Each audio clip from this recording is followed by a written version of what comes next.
there comes a time when you're left with no choice.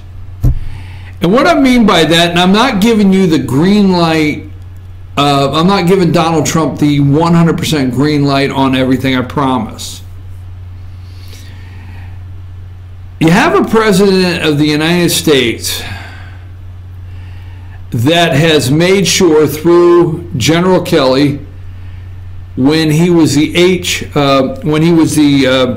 head of Homeland Security, he made sure that General Kelly went and the Department of Justice and is giving the Border Patrol, the men and women that work for the Border Patrol on our southern border, the resources, the backing, and just the verbal backing that we're behind you 100%. He's making sure that that's happening.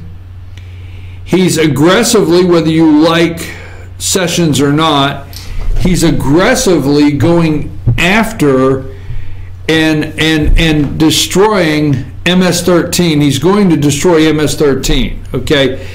It's a little different because, sadly to say, and not switching gears tonight, keep the perspective in mind that this is a man that's going to stand behind the podium tonight, the seal. He's going to stand behind the seal of the President of the United States, unlike the man for 8 years. Unlike the man, along with his Secretary of State Hillary Clinton and others, created ISIS, right?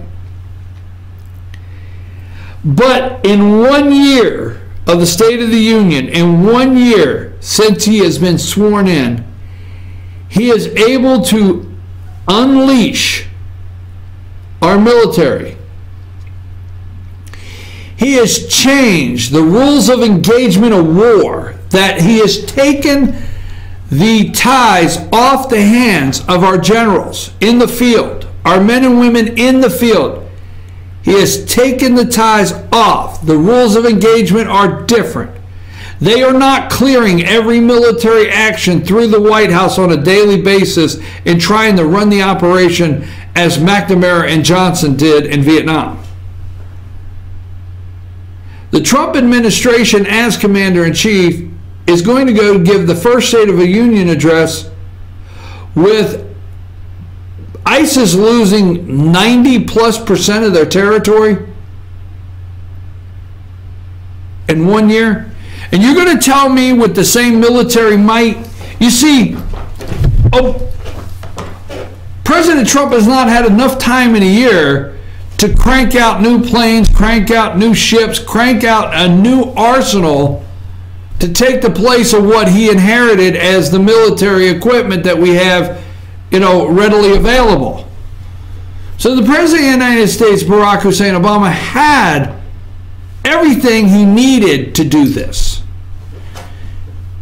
He had it all. He had everything he needed. He did not do it. He used drones and he dropped bombs strategically, so the nightly news would come on every night and say Obama he's leading George W. Bush in the amount of bombs they're dropping. But if you went out in the center of the desert and just dropped bombs all the time, then you can get a news media behind you that says you dropped bombs. What were you accomplishing? But quietly, quietly, the generals have taken the lead, and ISIS is over 90% extinct. Their territory is gone. Don't forget that tonight.